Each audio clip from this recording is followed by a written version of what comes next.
Comment ça va YouTube? J'espère que vous avez la forme. Aujourd'hui, je me trouve en studio pour vous présenter le démarrage de la nouvelle marque Omoda et Jeku. Et je vous propose de découvrir les deux modèles de chez Jeku, la Jeku 5 et la Jeku 7. Allez, c'est parti!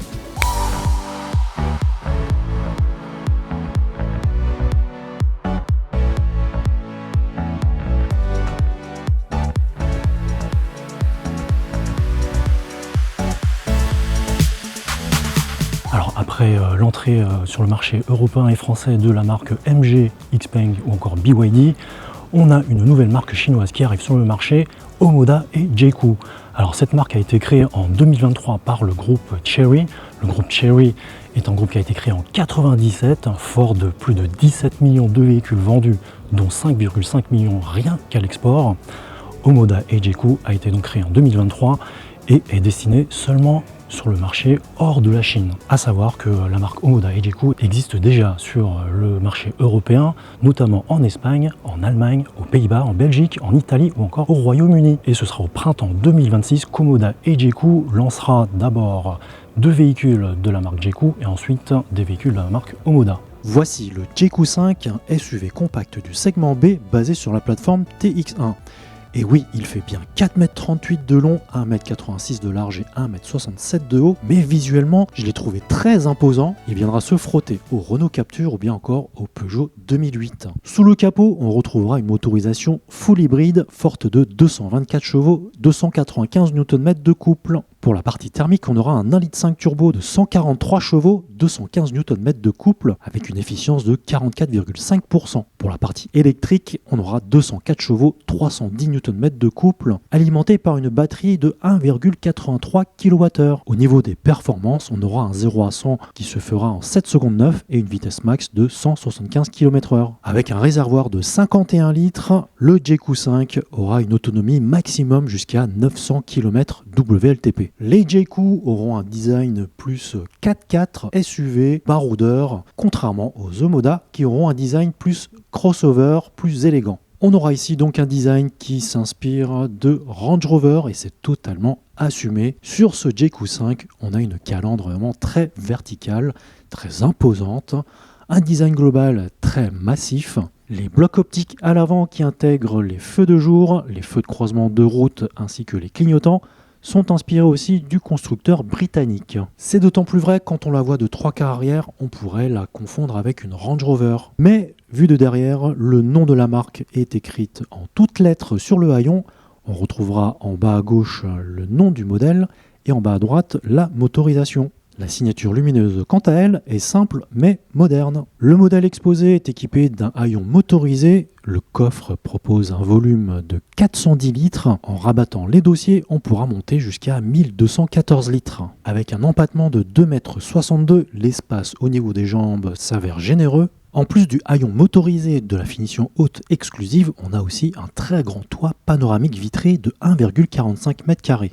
Les sièges avant sont réglables électriquement. Et on a aussi un système audio de chez Sony à 8 haut-parleurs. Pour tout vous dire, j'ai été agréablement surpris par la présentation ainsi que de la qualité des matériaux employés à bord de ce Jeku 5. Le design intérieur, certes classique, mais présente vraiment très bien. On notera le design plutôt original du volant. Derrière celui-ci, on aura un écran de 8,9 pouces tout en largeur. Sur la console centrale, on aura un écran de 13,2 pouces en position verticale.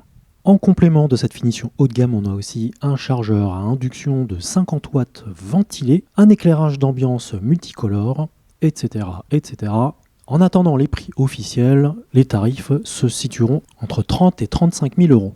Le deuxième véhicule au lancement, ce sera le Jeku 7 en compagnie du Jeku 5. Donc ici, on a un SUV du segment C. Le véhicule mesure 4,50 m de long pour 1,67 m de haut et 1,86 m de large. Donc on a quand même des véhicules qui sont plutôt imposants en largeur. Le Jeku 7 aura deux motorisations au lancement, une hybride et une hybride rechargeable. Concernant la motorisation hybride, il s'agit de la même motorisation que sur le Jeku 5 de 224 chevaux et 295 Nm de couple cumulé. Concernant la motorisation hybride rechargeable, on aura une puissance cumulée de 279 chevaux, 365 Nm de couple, équipée d'une batterie LFP de 18,4 kWh. La batterie pourra être rechargée à une puissance de 6,6 kW en courant alternatif ou bien 40 kW en courant continu. Le 30 à 80% se fera en 20 minutes. L'autonomie sera de 90 km WLTP en tout électrique. Au niveau des performances, on aura un 0 à 100 en 8 secondes 5, une vitesse max à 180 km/h. L'autonomie totale avec le réservoir de 60 litres montera jusqu'à 1200 km WLTP. Il est à noter que lorsque la batterie sera vide, la consommation WLTP sera de 5 litres 9 au 100 km. La face avant de ce JQ7 est tout aussi imposante que son petit frère le JQ5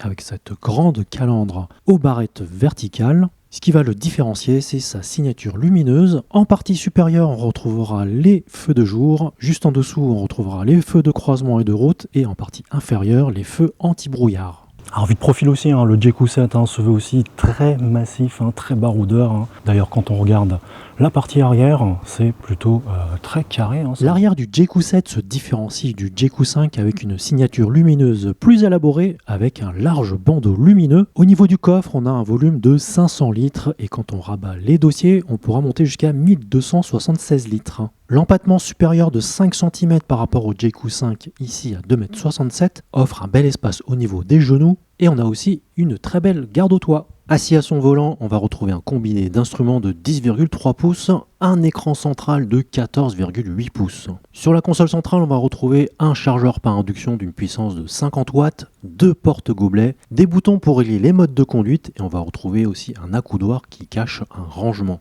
La présentation à bord du JQ7 est vraiment bonne, les matériaux employés sont de qualité, alors en dehors des plastiques au niveau des genoux, le reste est vraiment de très bonne qualité.